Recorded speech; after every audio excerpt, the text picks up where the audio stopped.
Hey friends, if you wish to reset Windows laptop to its factory settings, then please watch this video. I will guide you through the process. So right click on the start button and select settings from the menu. Now go to the system tab on the list on the left hand side. In the right pane, scroll down and select recovery.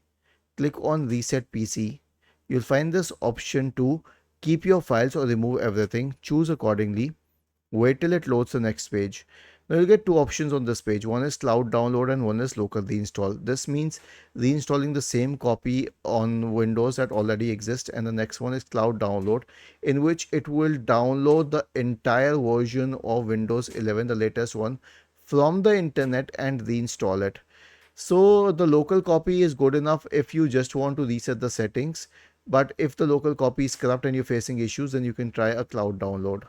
Was this helpful? If yes, then please subscribe to the channel. If not, then let us know in the comment section of the video on how we could help you further.